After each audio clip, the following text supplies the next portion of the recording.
Last class we have seen two important theorems. हम देख लिए थे परपेंडिकुलर एक्सिस थ्योरम और पैरेलल एक्सिस थ्योरम, लेकिन पैरेलल एक्सिस थ्योरम का प्रूफ नहीं किए थे. Let us prove it. Parallel axis theorem का प्रूफ करते हैं. क्या था पैरेलल एक्सिस थ्योरम? थ्योरम ऐसे था कि अगर कोई बॉडी हमारे पास है ऐसा शेप का और उस बॉडी का सेंटर ऑफ मास से पास करता हुआ किसी एक एक्सिस, कोई भी एक एक्सिस जो सेंटर ऑफ मास से पास कर रहा है, सपोज हम कहेंगे ये हो गया the axis passing through centre of mass, this is an axis passing through centre of मास. ठीक है, सपोज इस एक्सिस में हमें मोमेंट ऑफ इनर्शिया मालूम है.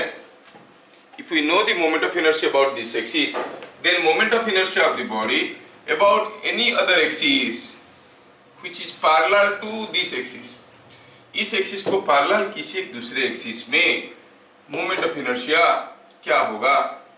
फॉर्मूला था, हम लोग पैरेलल एक्सिस थ्योरम में देखे थे. To prove that IAB is equal to ICM plus m into h square. इसमें m क्या था? Mass of the body. h क्या था? इन दोनों के बीच का डिस्टेंस, ये डिस्टेंस. हाँ, तो थोड़ा समझा जाए इसको लेके. हम लोग प्रीवियस क्लास काफी चीजें किए भी हैं.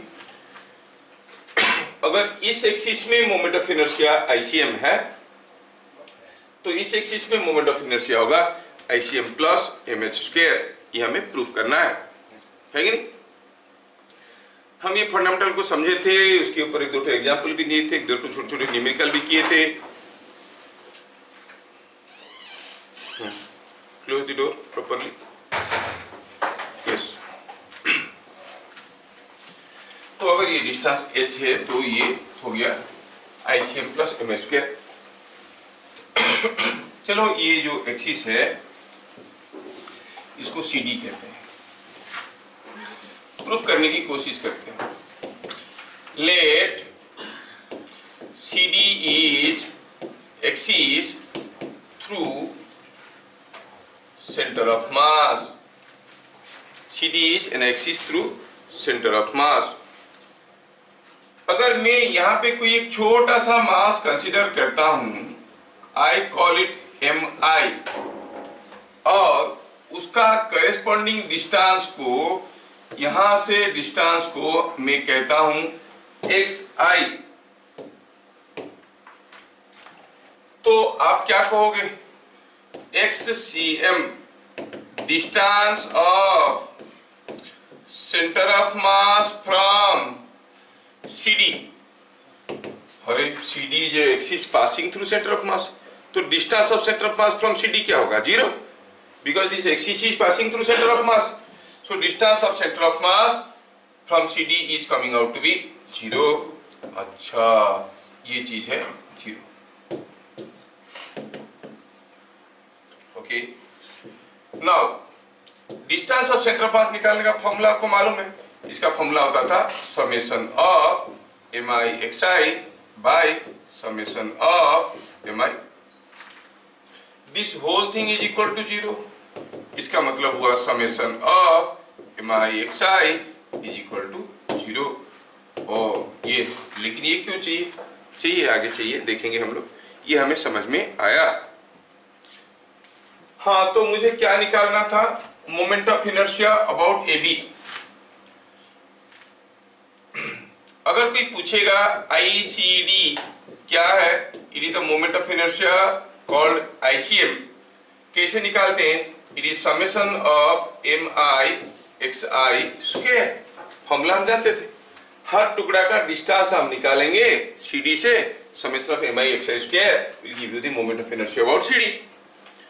कोई अगर पूछेगा what is moment of inertia about AB, निकालने का तरीका क्या हुआ?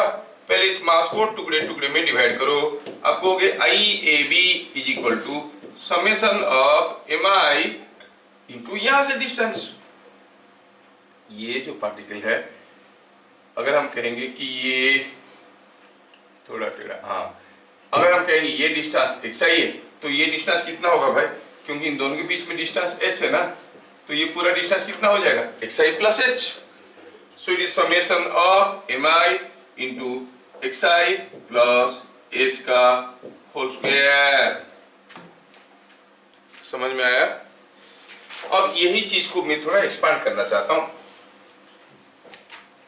IAB is equal to summation of mi xi plus h का स्क्वायर। थोड़ा एक्सपांड करें, a प्लस b का होल स्क्वायर वाला फॉर्मूला आपको मालूम है। You can write it is xi का square h square plus 2xi h। थोड़ा फर्दर एक्सपांड करें, ये आएगा mi xi square plus summation of mi h square plus summation of mi into 2xi into h। समझ में आ रहा? थोड़ा धीरे से समझने की कोशिश करोगे तो समझ में आ जाएगा। ये क्या है बताओ, m1 into x1 plus h का स्क्वायर, फिर आएगा m2 plus x2 plus h का स्क्वायर, ऐसे करके। सिमिलरली इसको अगर एक्सपांड करते हैं तो ये आएगा m1 x1 का square plus m1 h square plus m1 2m1 x1 h, ऐसे करके आएगा। तो सारे टर्म को सेपरेट करके लिख दिया। What does the first term represent? हाँ जी करने वाले बताओ, फर्स्ट टर्म क्या था? Summation of mi xi square. Summation of mi xi square क्या था? It is ICM, so it is ICM, you say it is ICM. Summation of mi h square, it is m1 h square plus m2 h square plus m3 h square, h square will go common, m1 m2 m3 सबको जोड़ो तो बन गया m, so it is m h square plus ये चीज में से देखो ये आएगा m1 2x1 h, m2 2x2 h, उसमें से 2h कमन जाएगा, अंदर रहेगा mi xi, रहेगा कि नहीं रहेगा? लेकिन थोड़ी देर पहले हम लोग देख लिए थे mi xi क्या था यहाँ पे 0, तो ये क्वांटिटी बन गया 0। तो this is coming out to be ICM plus mh square. क्या बात समझ में आया? You can find out the moment of inertia of any body about this axis. ठीक है, about AB, the moment of inertia is ICM plus mh square.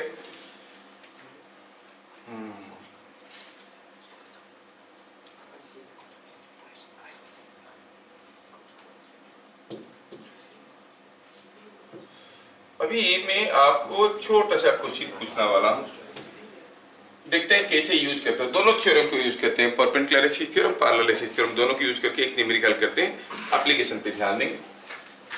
For a thin disk of mass m and radius r,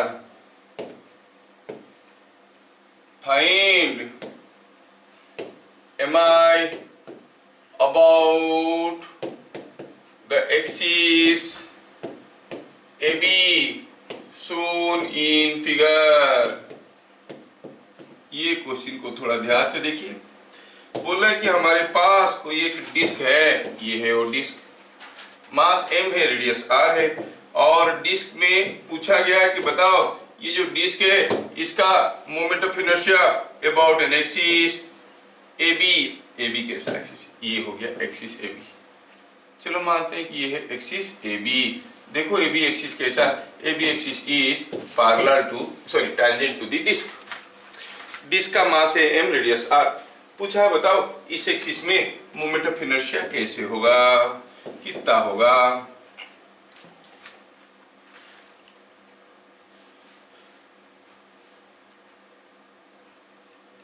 तो क्या करना पड़ेगा उसके लिए हमें?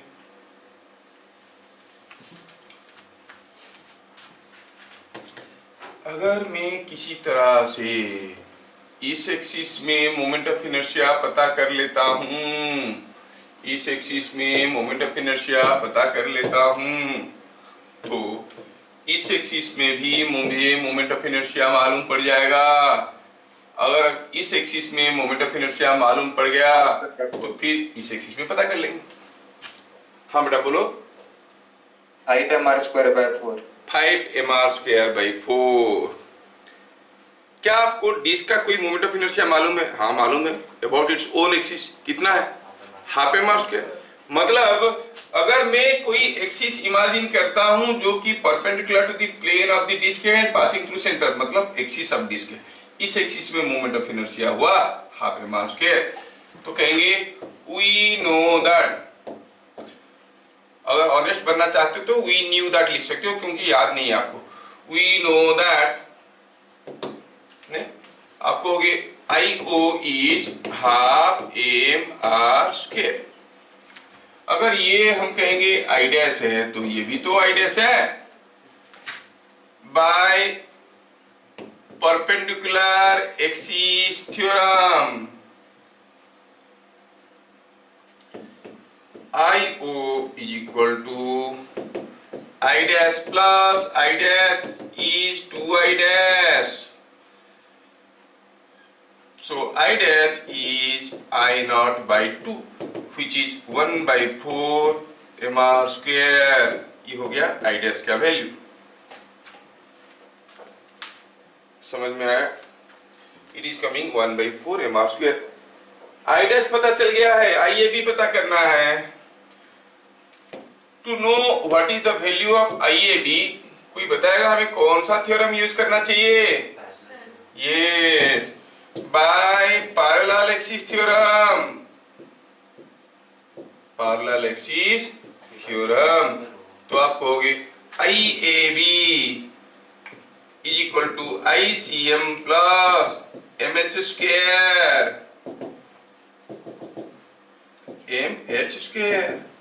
यहाँ पर ICM is the moment of inertia about this axis। क्या है वो? 1/4 mr² plus m into h²। क्या कोई मुझे बताएगा what is h here? r। तो r² हो गया तो हो गया 5 mr²। वाह, देखा कितना जल्दी बता दिया वो लड़का। एक बार आप समझ जाते हो तो चीजों को करने में क्या दिक्कत है। कंप्यूटर तो फास्ट है, खाली सॉफ्टवेयर डालना है। आ गया समझ में?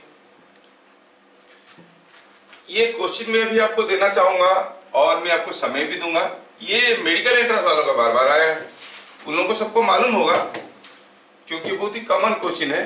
फिर थोड़ा आप बता दो तो अच्छा लगेगा। ये एक रिंग है, 2 similar rings are there, 3 similar rings. ये दूसरा रिंग है ना, और ये तीसरा रिंग है। There are 3 rings like this। ऐसा करके दिया है फिगर में। तीनों रिंग का मास m रेडियस r है और फिगर में ऐसा दिया है। बताओ about this axis what is moment of inertia? ये कौन सा एक्सिस है? आप क्लियरली देखो और खुद से समझो। ये तीनों रिंग का मास m है, रेडियस r है। Find mi of system of 3 rings each of mass m and radius r। ये हर एक रिंग का मास m है, रेडियस r है और आपको बताना ये है कि ये सिस्टम का मोमेंट ऑफ इनर्शिया। एक मिनट बेटा, find MIAB radius r about axis. एक मिनट बेटा, जस्ट ए मिनट। हाँ मेरा कंप्लीट हो गया क्वेश्चन। अब बताओ कोई आंसर बताना चाहता है? हाँ बोलो बोलो। 7 mr²/6 2 15 mr²/6। 15 mr²/6। कितने सारे आंसर आ रहे हैं देखते हैं। 15 mr²/6। Any other? 7 mr²/6। 7 mr²/6। 2 7 mr²/2। 7 mr²/2। जल्दी बताना सही है, लेकिन गलत बताना तो गलत होता है।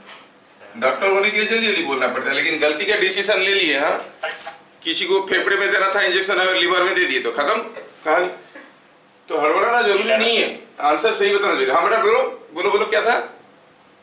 11/4 mr square। इसका कुछ नया निराला है। 11/4 mr square। Any other?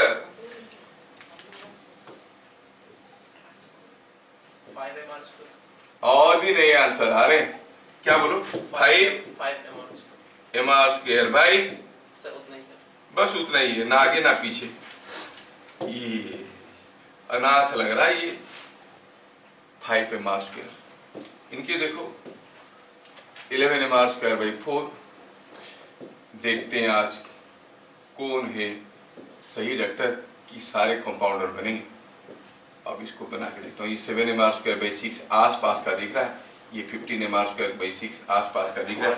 चलिए, हाँ, mr square by 5, simple answer, mr square by 5। ये 5 mr square बोला, ये बोला mr square बाई 5। अनाथ है ये सब अनाथ है।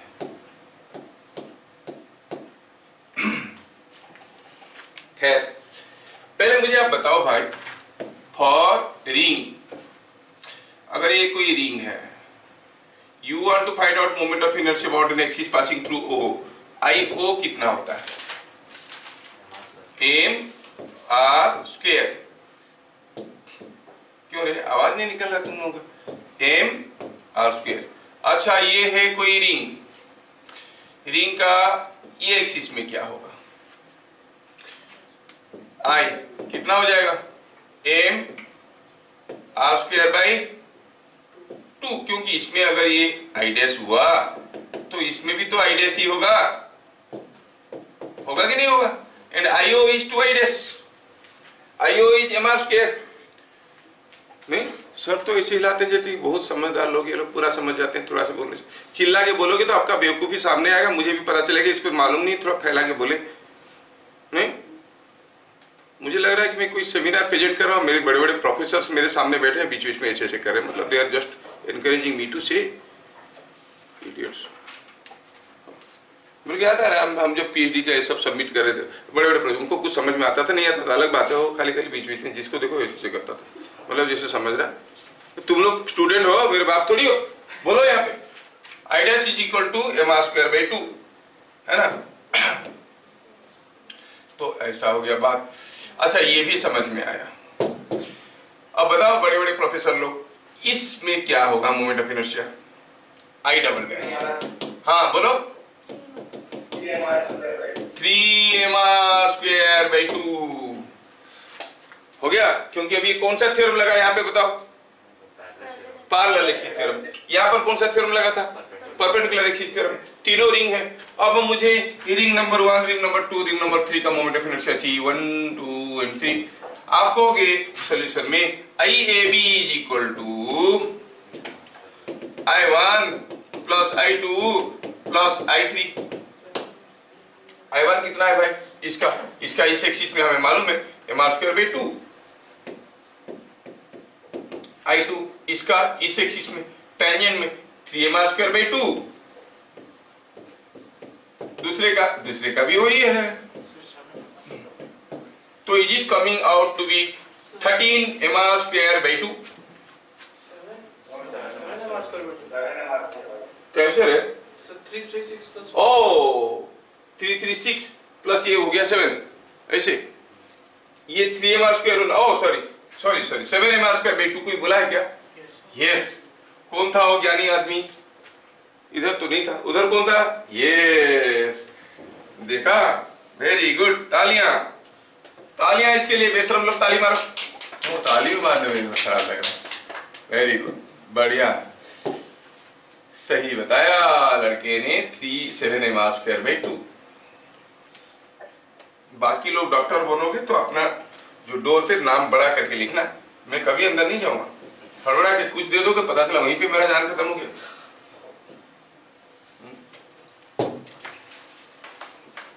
चलिए, तो हम इस पे ज्यादा समय गंवाना नहीं चाहते हैं। एंट्रेंस वगैरह में आते हैं। और अब जानती हो कि अगर हमें मोमेंट ऑफ इनर्शिया निकालना है तो बहुत सारे वेराइटी के कॉन्फ़िगरेशन करके निकाल सकते हैं। हमें फंडामेंटल समझ में आना चाहिए और कोई भी केस में कैसे निकालते हैं वो भी समझ में आना चाहिए। ठीक है, आज हम लोग देखेंगे और एक बहुत ही इंपॉर्टेंट आर्टिकल और टॉपिक नाम है टॉर्क और मोमेंट ऑफ ए फोर्स।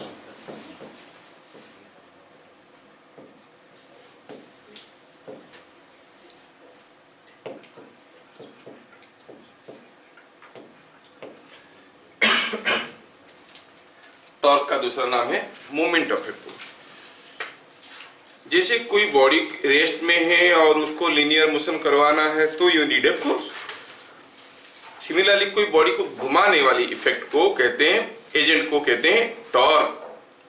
जैसे आप दरवाजा खोल रहे हो, मतलब the entire door pane is rotating, तो you are applying a force. Oh sir, you are applying the force, but the force is not the agent which is helping you to rotate. Who is the agent? The torque, है ना। अच्छा, जैसे force के चलते pressure बनता है, force के चलते वर्क होता है, नहीं, फोर्स के चलते किसी में टेंशन बनता है, फोर्स के चलते कोई बॉडी इक्विलिब्रियम में रहता है। सिमिलरली फोर्स के बनते टॉर्क बनता है। टॉर्क बनेगा तभी ये कोई चीज घूम सकता है। समझ में आ रहा है ना। कोई पेन का कैप को खोलने के लिए you are giving a torque. To rotate anything you are giving a torque. तो ये जो घूमने घुमाने वाली इफेक्ट है फोर्स का, उसको कहते हैं टॉर्क। तो कोई फोर्स कितना इफेक्ट दे रहा है कोई टॉर्क बनाने में। जैसे मान लो कि यहां पर कोई एक हिंज है और यहां से कोई एक डंडा ऐसे लगा है, ठीक है। अब ये डंडा को ऐसे घुमाओगे तो इसमें ये फिक्स रहते हुए ये घूम सकता है। अब दो आदमी खड़े हैं, एक आदमी इसको यहां से पुश करके चलाने की कोशिश करता है, दूसरा यहां से पुश करके चलाने की कोशिश करता है, ठीक है। अगर हम कहेंगे कि ये दोनों एक दूसरे को कैंसिल कर रहे हैं, ये ऐसे चलाने की कोशिश कर रहा है और ये ऐसे चलाने की कोशिश कर रहा है, तो आपको क्या लग रहा है कौन से आदमी ज्यादा फोर्स दे रहा होगा? F1 ज्यादा फोर्स दे रहा है कि F2 ज्यादा फोर्स दे रहा है? F1 ज्यादा फोर्स देगा, क्योंकि इसको रोकने के लिए यहां पर जितना पास में देंगे उतना ज्यादा फोर्स देना पड़ रहा है। और ये आदमी अगर यहाँ पर फोर्स देगा तो इसके लिए तो नामुमकिन हो जाएगा। यहाँ पर कोई छोटा सा बच्चा भी ढकेल रहा होगा तो इसको पुश करके रोकना बड़ा मुश्किल हो जाएगा उसके लिए, है कि नहीं। That means the turning effect is depending upon not only on the magnitude, it is also depending upon how the force is applied on the body, ठीक है। तो मोमेंट क्या है? मोमेंट ये है कि अगर हम कहेंगे कि यहाँ पर कोई एक बॉडी है और ये बॉडी को यहाँ पर हिंज कर दिया गया है। हिंज कर दिया है मतलब आप कहोगे कि इस बॉडी में एक होल बना दो, वॉल में एक होल बना दो और इसके अंदर एक नेल गाड़ दो।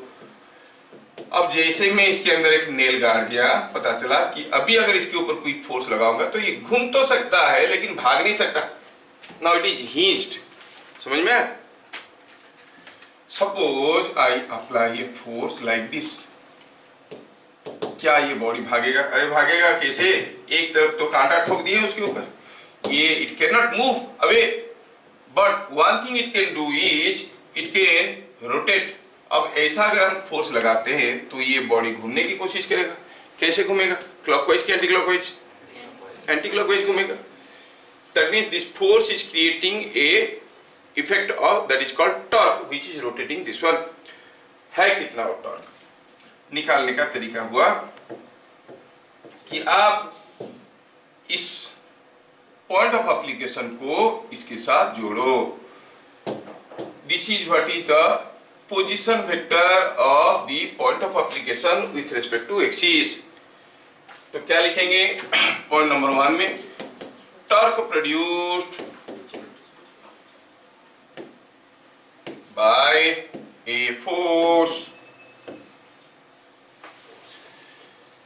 about an axis is equal to tau, एक वेक्टर है given by r cross f. This is the cross product of r and f. समझ में आ रहा है? r cross f, where क्या है? Position vector of point of application of F with respect to the axis of rotation with respect to axis of rotation. Cross product है, एक vector है, ठीक है। तो मैग्नीट्यूड ऑफ टॉर्क क्या हो गया? The magnitude of torque is coming out to be F R sine theta. फिर थीटा क्या है? Angle between R and F. ये फिगर दिखाओ, देखो और बताओ आपको क्या दिख रहा है? Angle between R and F is less than 90 और more than 90 for your understanding. में थोड़ा इसको और घुमा देता हूं so that you can easily recognise. हाँ बताओ, angle between R and F is more than 90 और लेस देन 90?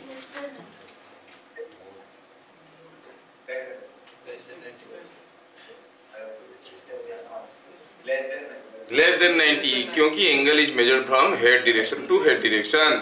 तो ये जो वेक्टर है आर, इसका हेड डायरेक्शन ऐसा है, तो हम कौन से एंगल को कहेंगे? ये एंगल को कहेंगे।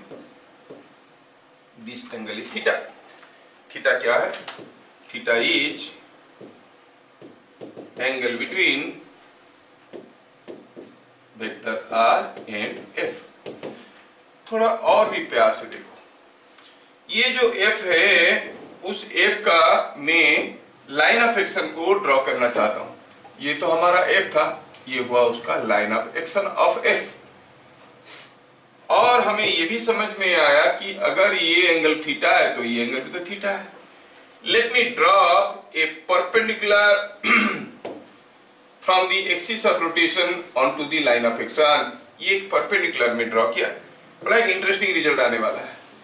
ये परपेंडिकुलर ड्रॉ किया, चलो इस लेंथ को कहते हैं एल।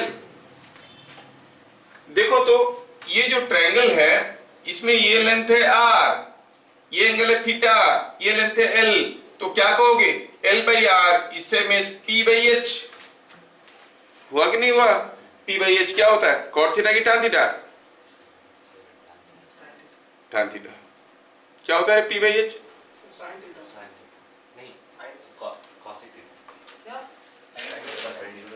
मैं अपना जेब से पैसा दूंगा तुमको, पहले वो भेजेंगे वो पागल खाने में बरेली का।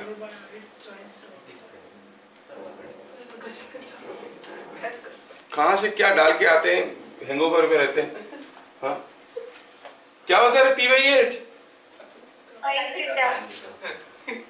डूब मरो जाके।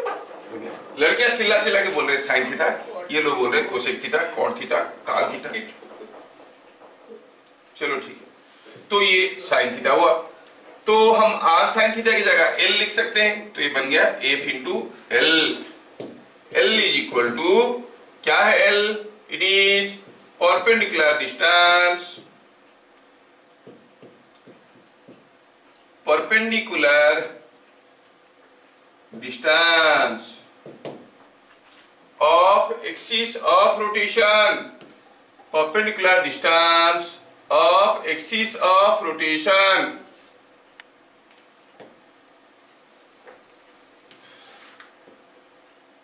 Just a minute, हाँ जगह बनाना है। Perpendicular distance of axis of perpendicular distance of line of action from axis of rotation। कभी कभार लिखते लिखते चीजें इतना डिफिकल्ट लगने लगता है कि, लेकिन थोड़ा सा एक बार ठहर जाए और समझे कि क्या लिख रहे हैं हम लोग, तो देखोगे कि चीजें काफी आसान है। कोई फोर्स का किसी भी एक्सिस में टॉर्क निकालना है, क्या होता है? दिमाग भारी हो गया सर, आर क्रॉस एफ, क्या क्रॉस क्रॉस क्रॉस क्रॉस। देखो हमें क्या निकालना है? कोई भी फोर्स का किसी भी एक्सिस में टॉर्क निकालना है। मान लो कि ये कोई एक डंडा है, ये डंडे के ऊपर ये इधर से हिंज है, आपने यहाँ पर फोर्स लगाया। What is the torque produced by this force about this axis?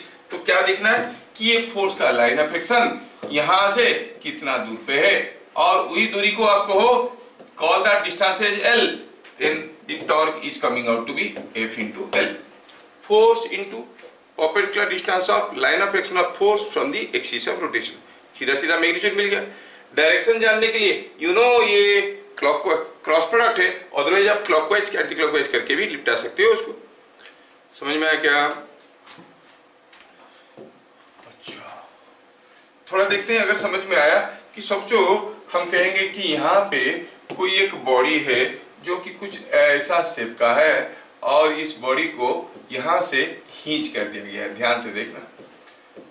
अब इसके ऊपर दो फोर्स आ रहे हैं. एक फोर्स आ रहा है F1 और दूसरा फोर्स आ रहा है से F2 और तीसरा फोर्स मानो आ रहा है F3. ध्यान से देखना तीनों फोर्स को ध्यान से देखो और बताओ कि जो F1 फोर्स है वो इस बॉडी को कैसे घुमाने की कोशिश कर रहा है, क्लॉकवाइज कि एंटी क्लॉकवाइज? आपको क्या लग रहा है F1 फोर्स कैसे घुमा रहा है, क्लॉकवाइज कि एंटी क्लॉकवाइज? क्लॉकवाइज. नहीं, ये ऐसे घुमाने की कोशिश कर रहा है. F2 फोर्स कैसे घुमा रहा है, एंटी क्लॉकवाइज. और F3 अगर ऐसे खींचेगा तो ये घूमेगा क्या? ना मूव करेगा ना घूमेगा. मतलब F3 is not producing any torque. Why? Because the line of action of F3 is passing through the axis. समझ में आ रहा है क्या? तो क्या लिखेंगे यहाँ पे हम लोग? पॉइंट नंबर 3 शायद है. Point number 2. When line of action of a force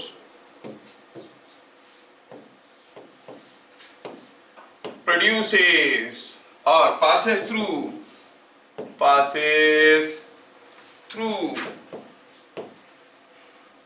the axis, no torque is produced. No torque is produced or produced by torque produced by the force is 0. क्या समझ में आ रहा है? सर और एक बार बता दीजिए. जब किसी एक फोर्स का लाइन ऑफ एक्शन किसी एक्सिस में जा रहा है तो उस फोर्स के चलते इस एक्सिस में कोई टॉर्क नहीं बनेगा. फोर्स का घुमाने वाली इफेक्ट को टॉर्क कहते हैं. क्या ये F3 वाला फोर्स जो खींच रहा है इसको इस डायरेक्शन में, कितना भी जोर से खींचे ये घूमेगा क्या? नहीं. Why? Because the torque is 0. Why the torque is 0? Because torque was given by F into L. F तो समझ में आया. L क्या होता है? Perpendicular distance of line of action of force from the axis of rotation. Line of action axis से कितना दूर पे है? दूर से. ये लाइन ऑफ एक्शन तो एक्सिस पे ही पास कर रहा है, तो distance of this line from this point is 0. So torque is 0. समझ में आया क्या? अगर समझ में आया तो बताओ कि यहाँ पे मैं आपको एक छोटा सा केस दे रहा हूँ, सोच के बताना. ये कोई एक सॉलिड स्फीयर है. अब हुआ यूं कि इस सॉलिड स्फीयर को किसी एक स्मूथ सरफेस पे रखा गया और ये सॉलिड स्फीयर का मास वगैरह, रेडियस वगैरह सब कुछ दिया हुआ है. ठीक है, everything is given to you. और दिया है कि मैं इस सॉलिड स्फीयर के ऊपर एक फोर्स लगाता हूं. ध्यान से देखना. एक फोर्स लगाया F. अब ये फोर्स जो लगाया उसके चलते सॉलिड स्फीयर चलेगा, नो डाउट चलेगा. चलते वक्त ये कैसे घूमेगा, क्लॉकवाइज की एंटी क्लॉकवाइज? सोच के बताओ. How this solid sphere is going to rotate, clockwise और एंटी क्लॉकवाइज? सोचो. घूमने घुमाने की कोई इफेक्ट रहेगा तब ना घूमेगा. इसके ऊपर क्या क्या फोर्सेस आ रहे हैं थोड़ा ध्यान से देखे तो. एक तो उसका वेट आ रहा होगा पक्का, there is no doubt. And there must be a normal reaction, there is also no doubt. घूमने के लिए there should be some torque about this axis. क्या mg के चलते इस एक्सिस में कोई टॉर्क बनेगा? No, because the line of action is passing. क्या ये नॉर्मल रिएक्शन के चलते बनेगा? नो, इसका भी line of action is passing. क्या F के चलते बनेगा? No. So all the three forces are passing through the centre. What is the torque about centre? It is 0. This will not rotate but it will move, means it will just slide. समझ में आ रहा है क्या? ये rotate नहीं करेगा, सिर्फ स्लाइड करेगा। और अगर मैं यहां पे पुश करने की बजाय थोड़ा ऊपर पुश करता तो भी इन दोनों के लिए तो जीरो हो गया, वेट और नॉर्मल रिएक्शन के लिए। लेकिन जो ऊपर वाला फोर्स है वो फोर्स इस एक्सिस में कैसा टॉर्क बनाएगा? अगर फोर्स यहाँ पे होने की बजाय कुछ यहाँ पे होता तो टॉर्क कैसा होता है अबाउट ओ, क्लॉकवाइज की एंटी क्लॉकवाइज? ये ऐसे घुमाने की कोशिश करेगा तो ये ऐसे ऐसे घूमते घूमते आगे जाएगा। Are you getting?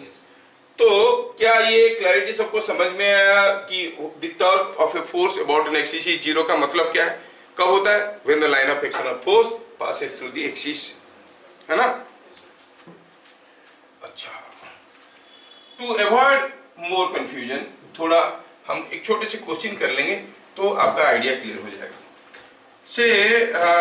से हमारे पास ऐसा करके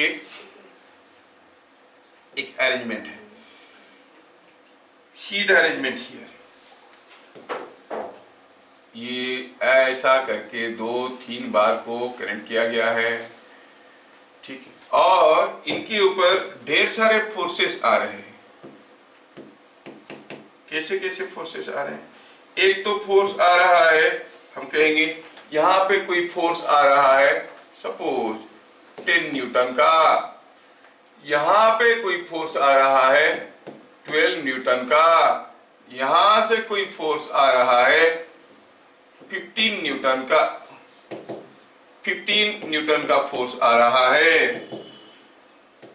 थोड़ा ध्यान से देखना, क्योंकि एक क्वेश्चन कर लोगे योर क्लैरिटी अबाउट टॉर्क और मोमेंट विल बी देयर, आ जाएगी क्लैरिटी। यहां पे कोई एक फोर्स आ रहा है, चलो मानते हैं कि यहां पे कोई फोर्स आ रहा है कुछ ऐसा, ठीक है, यहां पे फोर्स आ रहा है और ये जो फोर्स है ये कितना है 6 न्यूटन का, और यहां पे कोई एक फोर्स आ रहा है ऐसे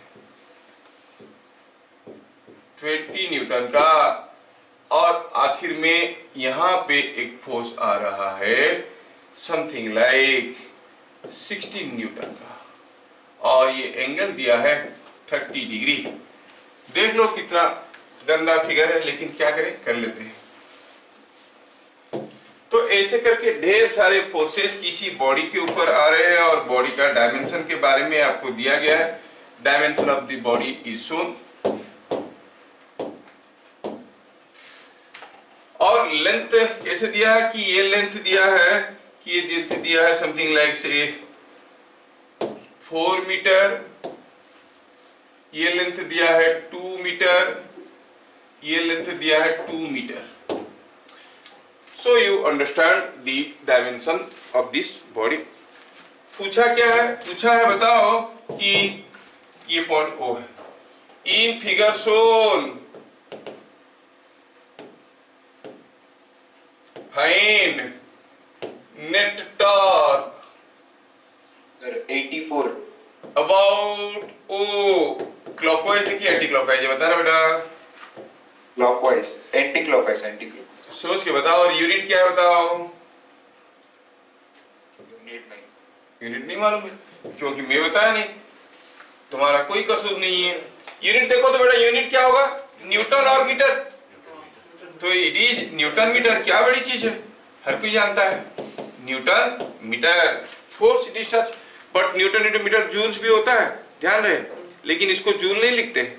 तो पूछेंगे which of the following two have same units, नीचे दे देंगे ऑप्शन में दे देंगे torque, moment of inertia, work, है ना? तो किसका किसका यूनिट बराबर है? टॉर्क और वर्क का, दोनों का जूल है, मतलब दोनों का न्यूटन मीटर है। अब which of the following two have same dimension ऐसे करके पूछेंगे, not same unit, same dimension. Torque का जितना होगा वर्क का वही डायमेंशन होगा। तो चलो ठीक है, ये बात हो गया। अभी मुझे निकालना है मोमेंट ऑफ ऑल फोर्सेस। तो आप क्योंकि पहली बार कर रहे हो, एकदम हड़बड़ा मत, चलिए मिलके करते हैं।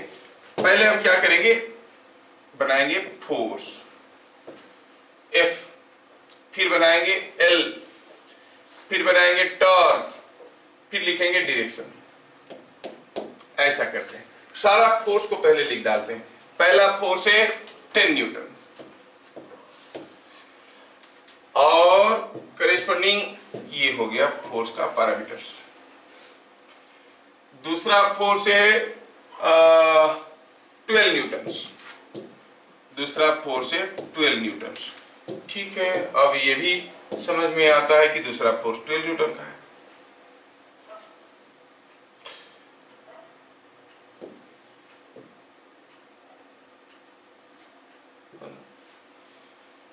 तीसरा फोर्स है 15 न्यूटन। 15 न्यूटन। कितने सारे फोर्स है, सारे फोर्सेस का टॉर्क और मोमेंट निकालना है। टेबुलर फॉर्म में निकालेंगे तो गड़बड़ी नहीं रहेगा। फिर है 20 and 6 and 16। 20 Newton, 6 Newton and 16 Newton, ऐसे करके दिया गया है। ओ धीरे धीरे लाइन टेढ़ा हो रहा है तो लाइन को सीधा करते हैं।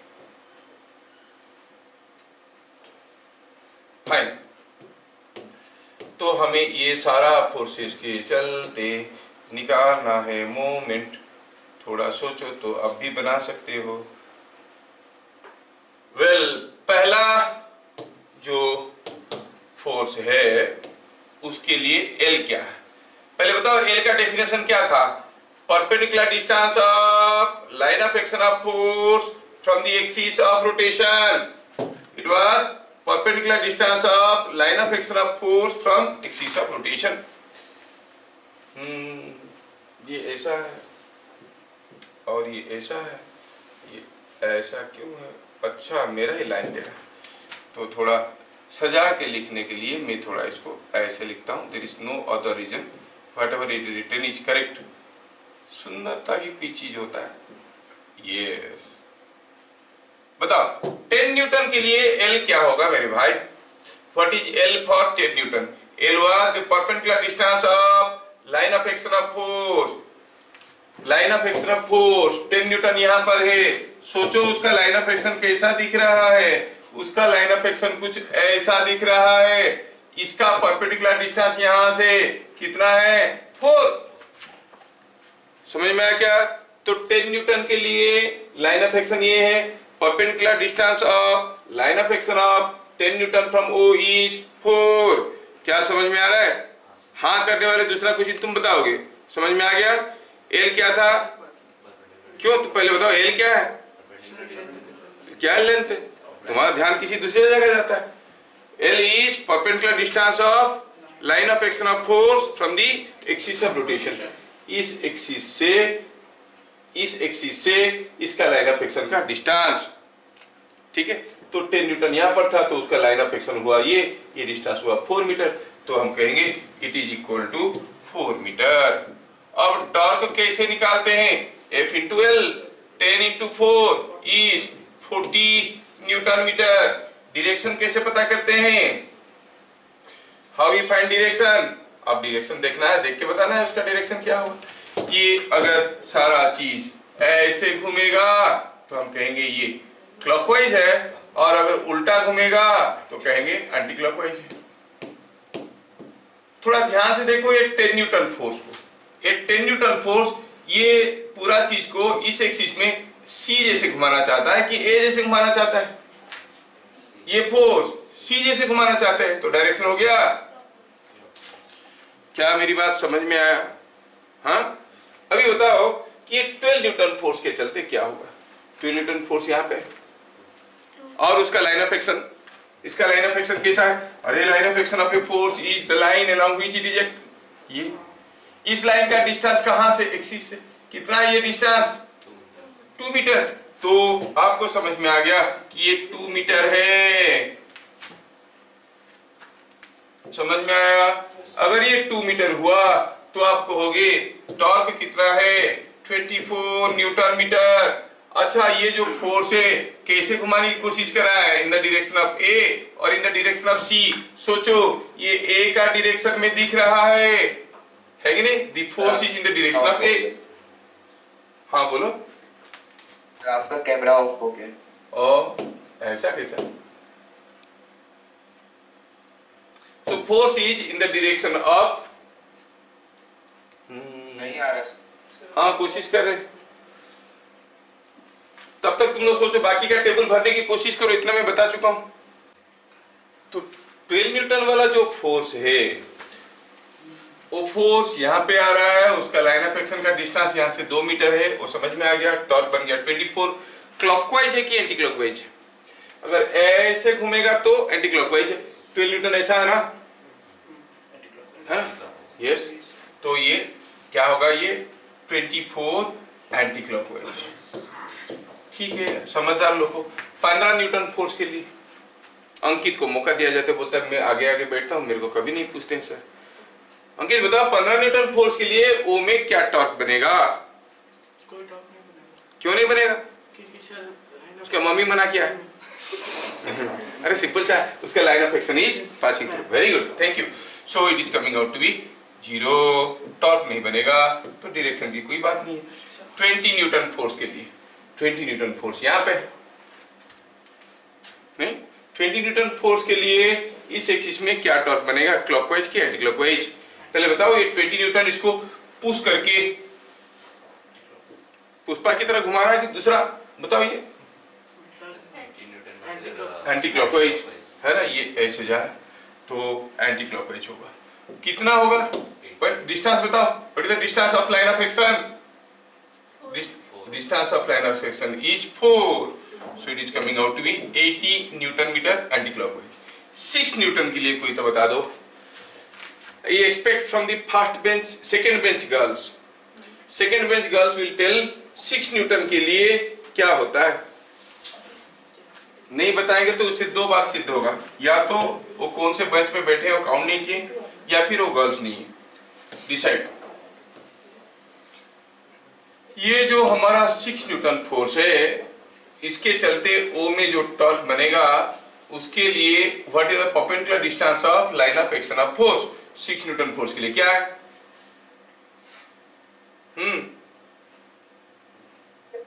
जोर से बोलो।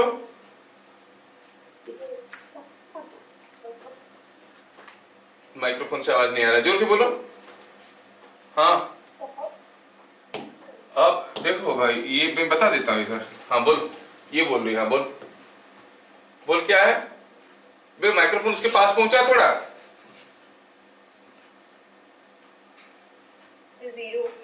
0 हो रहा है, वो भी उससे पहले सर बोल के। हाँ सर 0। अभी 6 न्यूटन का फोर्स है, इसका लाइन ऑफ एक्शन, ये 6 न्यूटन फोर्स का लाइन ऑफ एक्शन को देखो तो ये हुआ लाइन ऑफ एक्शन। ये लाइन ऑफ एक्शन 6 न्यूटन कहाँ है? यहाँ है। इसका डिस्टेंस यहाँ से कितना हुआ? 0। It is coming out to be 2। तो कितना हो गया ये? 12। तो ये जो 12 हुआ, ये ऐसे घुमाने की कोशिश कर रहा है क्योंकि 6 न्यूटन ऐसा है ना, तो ये एंटी क्लॉकवाइज हुआ। आखिर में रह गया 16 न्यूटन फोर्स। कहाँ है? यहाँ। ये 16 न्यूटन फोर्स का लाइन ऑफ एक्शन कैसा है? ऐसा है ना? Line of action of 16 Newton is here like this. तो फिर हमें पता करना क्या है? परपेंडिकुलर डिस्टेंस, मतलब ये डिस्टेंस पता करना है। अच्छा, ये फिगर को अगर हम थोड़ा ध्यान से देखेंगे, ये लेंथ है 4, ये एंगल है 30, तो दिस लेंथ इज 4 sin 30, है ना? हम कहेंगे इट इज 4 sin 30, और 4 sin 30 होता है 2, क्योंकि sin 30 is 1/2, so it is coming out to be 32। और ये कैसे घुमाने की कोशिश कर रहा है? ये भी एंटी क्लॉकवाइज घुमाने की कोशिश कर रहा है। तो आप देख रहे हो कि ढेर सारे एंटी क्लॉकवाइज टॉर्क है, एक क्लॉकवाइज टॉर्क है। कोई पूछेगा नेट टॉर्क, तो हम सारे एंटी क्लॉकवाइज वाले को जोड़ देंगे, उसमें से क्लॉकवाइज वाले को माइनस कर देंगे। सो it is 24 plus 80 plus 12 plus 32.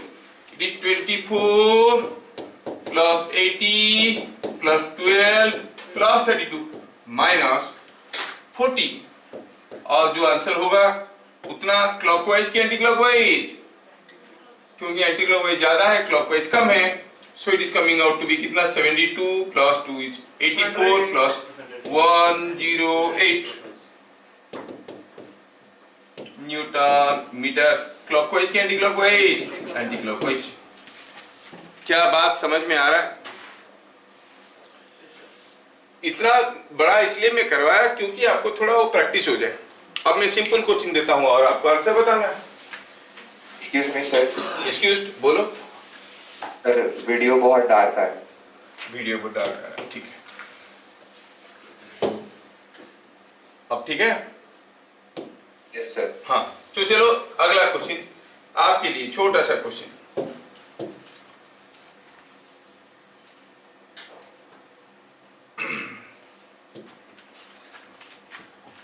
मैं कहूँ, और before I go for the next question में और एक छोटा सा चीज बताना चाहूंगा। We have understood point number 2, point number 3 numerical देख लिए। अब मैं ये बताना चाहूंगा कि body is said to be in rotatory equilibrium. The body is said to be in rotatory equilibrium if कोई बॉडी ट्रांसलेटरी इक्विलिब्रियम होने के लिए क्या होना कंडीशन था? Net force must be zero. वो लिनियर मोशन में फोर्स होता है तो रोटेशनल मोशन में टॉर्क होता है कि नहीं? अच्छा, जैसे फोर्स का जो जो रोल है लिनियर मोशन में, रोटेशनल मोशन में टॉर्क का एग्जैक्टली वही सब रोल है। ठीक है, तो यहाँ पर body said to be in rotatory equilibrium if net torque on the body is zero, net torque about point P, है ना? और एक्सप्लेन करके लिखे तो बढ़िया रहेगा। If net torque on the body about any point P is zero। P कहीं का भी एक पॉइंट हो सकता है। कोई बॉडी अगर रोटेटरी इक्विलिब्रियम में है, ट्रांसलेटरी इक्विलिब्रियम में कब है? जब हम कहेंगे लीनियर एक्सीलरेशन नहीं है। रोटेटरी इक्विलिब्रियम मतलब एंगुलर एक्सीलरेशन नहीं है। एंगुलर एक्सीलरेशन कब नहीं होगा? When the net torque is zero about any point and every point. किसी भी पॉइंट में नेट टॉर्क निकालोगे तो जीरो होगा। समझ में आ रहा है? ठीक है, ठीक है, ओके। फॉर एग्जाम्पल मैं आपको एक क्वेश्चन देता हूं और कोशिश करता हूं कि आप उसकी आंसर निकालते निकालते समझ जाओगे। ये कोई एक डंडा है और इस डंडे को यहाँ पर हमने लगाया है कोई एक थ्रेड, जो कि सॉरी, ये डंडा के ऊपर मैंने एक थ्रेड लगाया यहाँ पे ऐसे, और इधर लगा है दूसरा थ्रेड ऐसे। Two threads are connected at the two ends of a uniform डंडा एज शोन इन फिगर। अब हुआ यूं है कि ये दोनों थ्रेड से ये सस्पेंडेड है और दिया यूं है कि यहाँ से कुछ L/3 डिस्टेंस में हुआ क्या है कि कोई एक मास झूल रहा है जिसका वजन है 4 kg। अब इस एंड का नाम है A, इस एंड का नाम है B। ठीक है, जस्ट एग्जाम्पल को देखिए और करने की कोशिश करिए। Just look at this diagram and try to find out. In figure shown, AB is a massless bar of length L। तो ऐसा हाल है। At equilibrium, find tension in threads। बताओ ये थ्रेड्स में क्या टेंशन है? ए में और बी में, दोनों थ्रेड में क्या क्या टेंशन है आपको बताना है। समझ में आ रहा है? You have to find out the tension here. ठीक है, आपको बताना है कि इसमें टेंशन क्या होगा। अब दिया है, ये पोजीशन दिया हुआ है, ये डिस्टेंस दिया हुआ है L/3, जबकि पूरे रॉड का लेंथ कितना है? L। तो चलो इस डंडे का फ्री बॉडी डायग्राम करते हैं और आगे बढ़ते हैं। अगर हम फ्री बॉडी डायग्राम करेंगे डंडे का तो हमें मिलेगा कि एक पतला सा मामूली सा डंडा रखा है जिसका लेंथ L है और इसके ऊपर फोर्सेस आ रहे हैं। और वो फोर्सेस कैसे आ रहे हैं? आपको यहाँ पर कोई फोर्स खींच रहा होगा जिसको आप टेंशन एट पॉइंट ए कहोगे, इसको आप टेंशन एट पॉइंट बी कहोगे, और यहाँ पर कोई एक वेट खींच रहा है नीचे। जो वेट दिया हुआ है वो वेट कितना दिया हुआ है? दिया हुआ है 4 kg, मतलब ये कुछ 40 न्यूटन का फोर्स है। ये टेंशन एट ए है, ये टेंशन एट बी है, और सब कुछ रेस्ट में शांत है।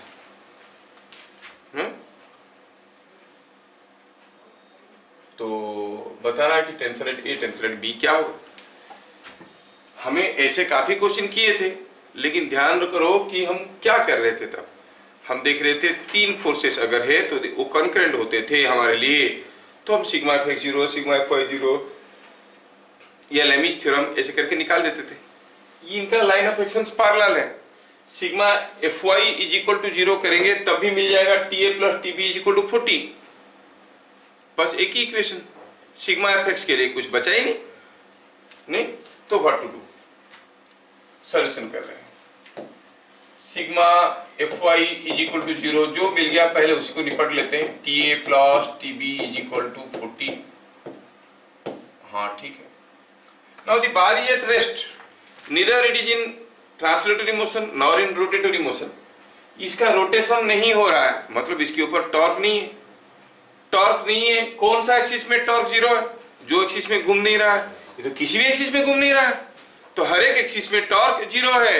You consider an axis here here here here here here, जितने सारे एक्सिस है हो सकता है सारा ले लो, और आप देखोगे आपकी फोर्स के चलते दी टॉर्क्स आर 0। आप यहाँ पर एक एक्सिस ले लो, इसके लिए टॉर्क निकालो, इसके लिए निकालो, इसके लिए निकालो, तीनों मिलके 0 हो जाएंगे। कहीं भी निकालो 0 हो जाएगा। चलिए मैं निकालना चाहता हूं about A for rotatory equilibrium. क्या हम कर सकते हैं? Net torque about A is 0। हाँ कर सकते हैं, ये रोटेट नहीं कर रहा है ए में।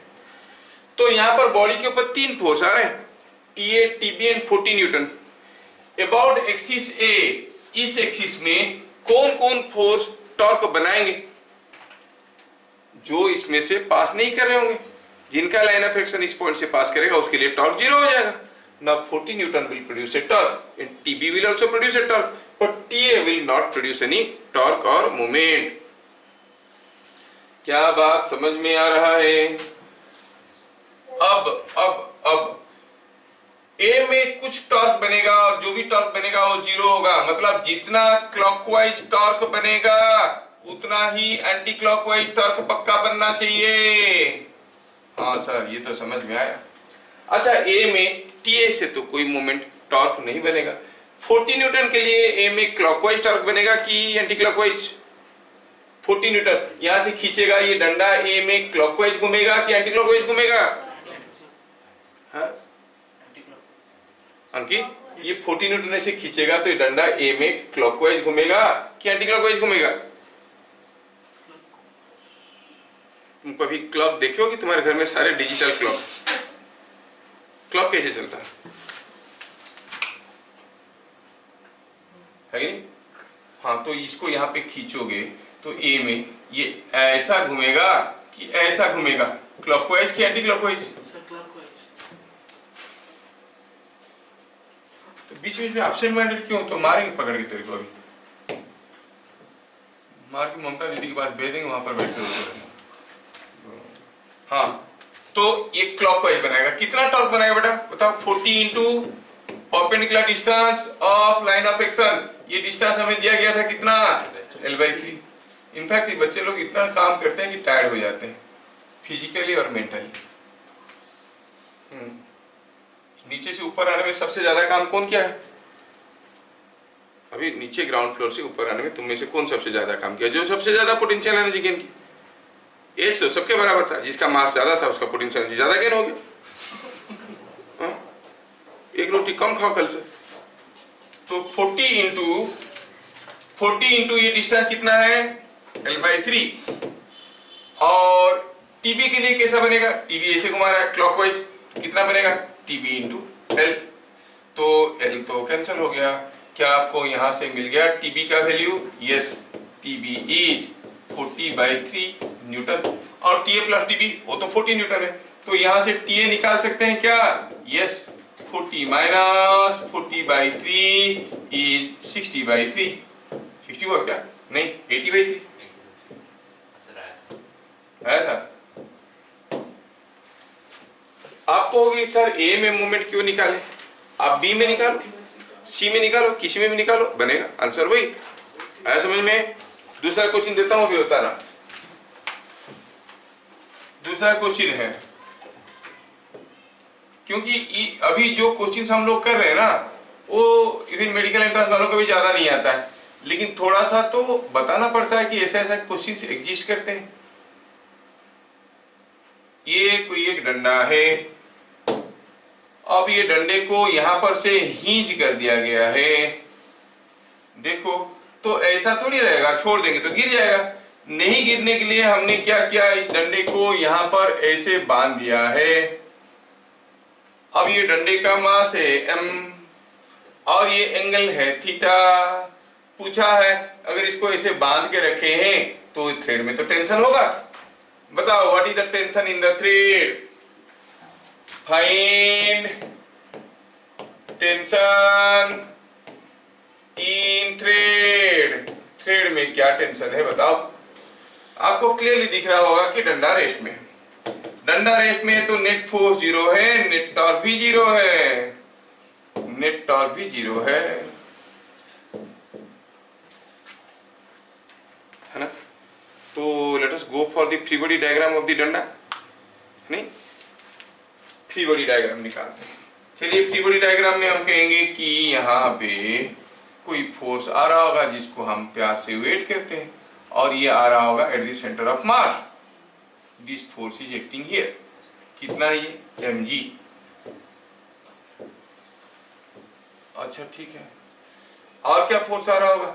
ये थ्रेड ये खींच रहा होगा, यही थ्रेड है। हाँ, टेंशन इन द थ्रेड पूछा ना, ये थ्रेड है, तो ये हो गया टेंशन। और यहां पर ये जो पॉइंट है उसको O कहो, यहां पे भी तो कुछ फोर्स आ रहा होगा। क्या फोर्स आ रहा होगा?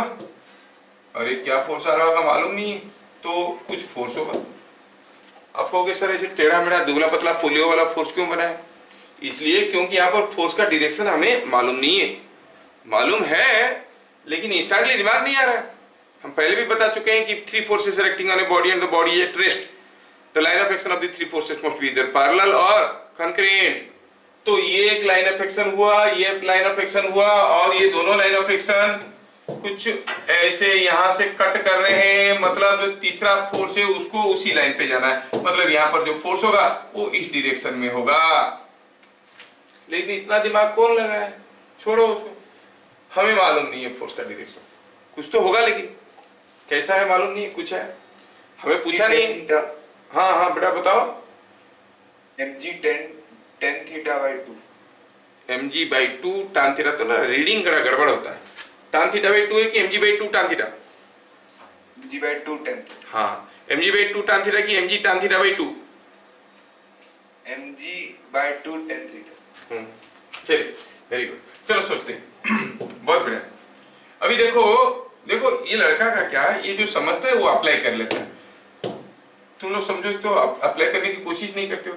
अब ये जो डंडा है ये रेस्ट में है, तो आप कहोगे at equilibrium net torque about O क्या है? 0।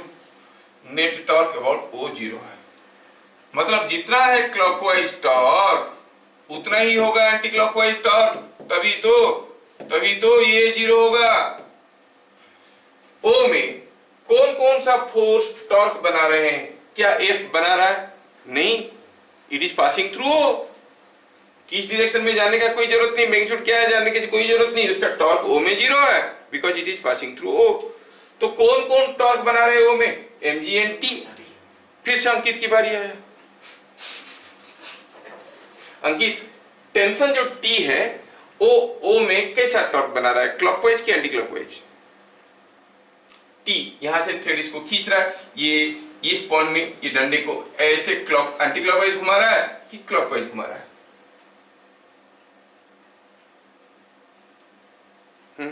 ऐसे समझ में आ रहा है? हाथ से दिखाओ कैसा, ऐसा ऐसा मतलब पुष्पा वाला जैसा है, ऐसा ऐसा अगर किया तो एंटी क्लॉकवाइज हुआ कि क्लॉकवाइज हुआ? Anti clock. हाँ बस खत्म। तो ये एंटी क्लॉकवाइज, इतना डरते क्यों? So it is equal to, Pushpa देखो मूवी, नहीं देखा। नहीं देखा ना, तो इसीलिए क्लॉकवाइज एंटी क्लॉकवाइज में गड़बड़ हो रहा है। एंटी क्लॉकवाइज में क्या हो गया, ये T into perpendicular distance of line of action. ये लाइन ऑफ एक्शन कितना है भाई? हमें तो रॉड का लेंथ नहीं दिया, ये डिस्टेंस कैसे पता करेंगे? चलो रॉड का लेंथ को एल मान लेते हैं, थोड़ी अपना जाता है। चलो मान लेते हैं लेंथ एल है, तो ये अगर एल है, ये थीटा है भाई, ये लेंथ कितना होगा? L cos theta. सर ये लेंथ क्यों चाहिए? अरे इसलिए चाहिए क्योंकि टी का लाइन ऑफ एक्शन का perpendicular distance from the axis यही तो है कि नहीं? ये कितना है? L cos theta. So it is T into L cos theta. और ये जो mg है वो कैसा मोमेंट बना रहा है बताओ? टॉर्क बना रहा है, क्लॉकवाइज की एंटी क्लॉकवाइज? इस पॉइंट में mg खींचेगा तो ये घूमेगा ऐसे, तो ये क्लॉकवाइज हो गया, है कि नहीं?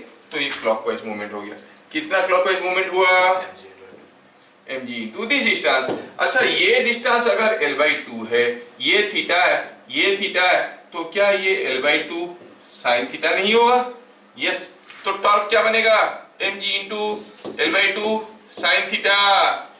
एल एल कैंसल्स आउट, हमें t निकालना था जो मिल चुका है, और जो सही आंसर वो दे चुका है, mg tan theta whole divided by 2।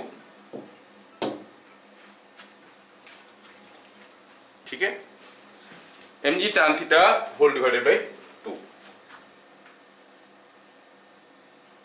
Is that clear?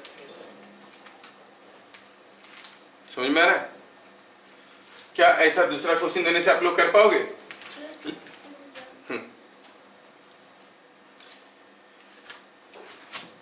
एक दूसरा क्वेश्चन देता हूं आपके लिए, इजी क्वेश्चन देता हूं, an easy question for you. दिया है कि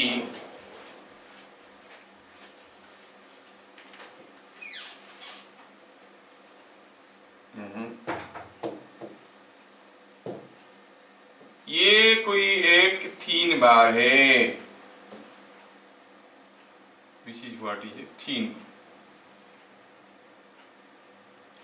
और यहां पे इसके ऊपर कुछ सपोर्ट दिया गया है, और यहां पे इसके ऊपर एक मास रखा है। क्या मास है? ये ऐसा है, और यहाँ पे कोई एक दूसरा मास रखा हुआ है। चलिए आपके लिए देते हैं छोटा सा क्वेश्चन। ठीक है, अब ये भी कुछ ऐसा ही है। Now look eight the to masses. चलिए मानते हैं कि पहला वाला है m1 और दूसरा वाला है m2, और ये लेंथ दिया है 3l/4, ये लेंथ दिया है l/4। क्यों 3l एंड l देने में क्या दिक्कत था? कितना भी लेंथ का दो थोड़ी बना के देना पड़ता है। यस, ये 3l है, ये l है, ये लिखा है m1 और ये लिखा है m2, सब कुछ रेस्ट में है। कितना सिंपल क्वेश्चन है। In figure shown at equilibrium find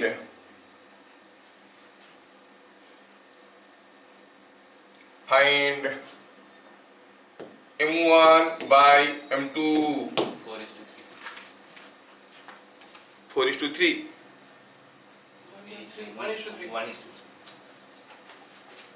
1:3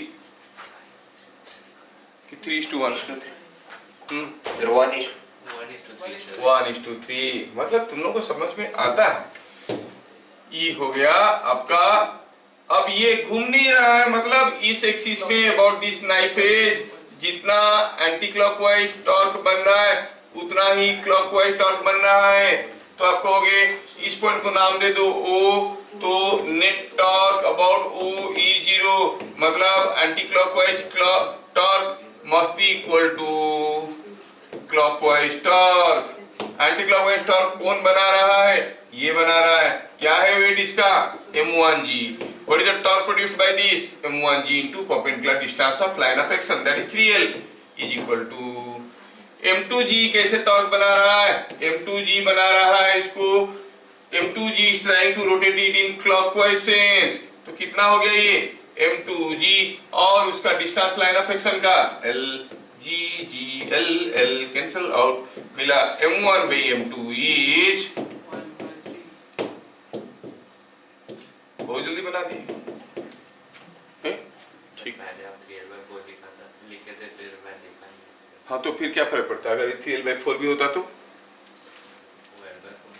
वो L/4 था, उसके नीचे 4 हमारा। ठीक है, अगला ये क्वेश्चन देखो, ये क्वेश्चन देखो, फिगर देख के बताना। ये कोई कैलकुलेशन नहीं है, this is just figure, just a figure, figure देख के बताना। यहाँ पर कोई एक डंडा है ऐसा, और ये डंडे को हमने ऐसा करके यहाँ पे वॉल पे गाड़ दिया है, हींज कर दिया है, रेजर मैं हींज कर दिया हूँ इसको, ऐसे थोड़ा इसको भी भगाओ, थोड़ा अच्छा वाला वॉल बनाओ।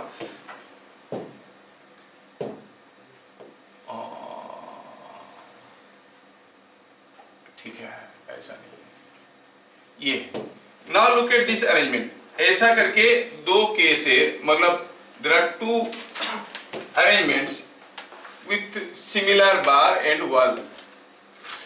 एक केस में ये बार को ऐसे बांध के रखा गया है by means of a thread, दूसरे केस में ये बार को ऐसा बांध के रखा गया है by means of a thread. Are you getting the difference?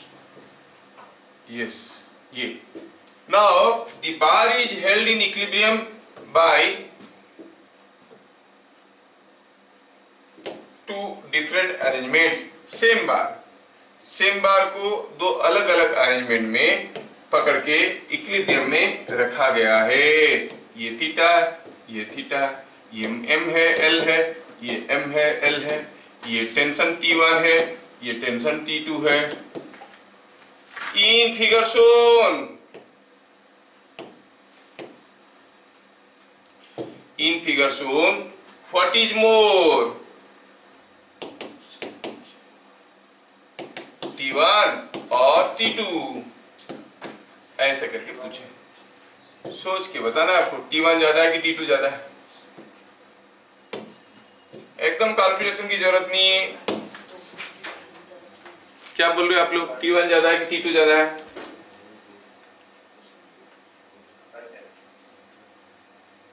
आवाज नहीं आया, बोलो।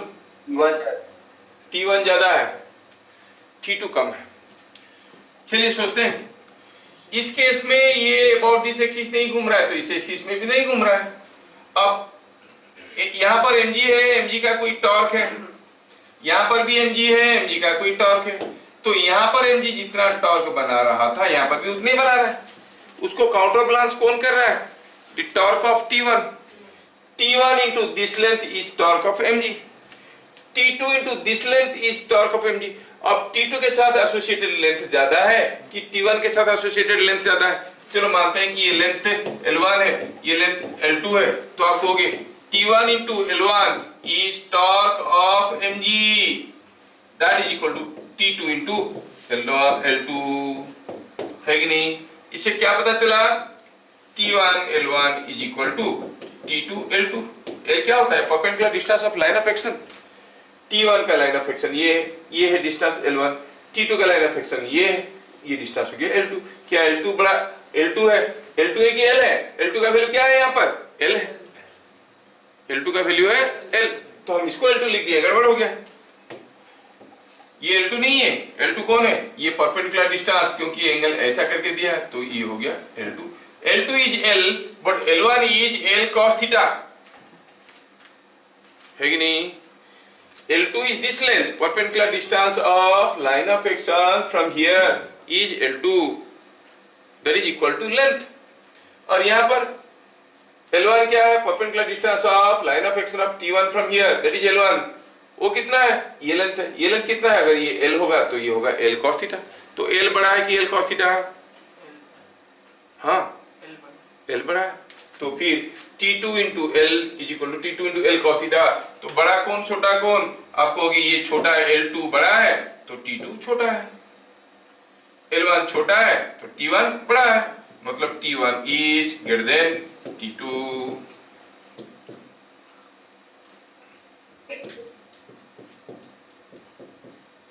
यहां पर L1 है L cos थीटा और L2 है L, T1 is greater than T2। समझ में आया? ठीक है, थोड़ा पढ़ के आओगे तो अगले क्लास हम लोग पढ़ेंगे मोमेंट ऑफ इनर्शिया और टॉर्क के बीच में रिलेशन। जैसे F इक्वल ma होता है, ये टाउ इक्वल आई अल्फा होता है, उसके बारे में देखेंगे। Come prepared in the next class, will see. फिर मिलते हैं अगले क्लास, तब तक के लिए जय हिंद।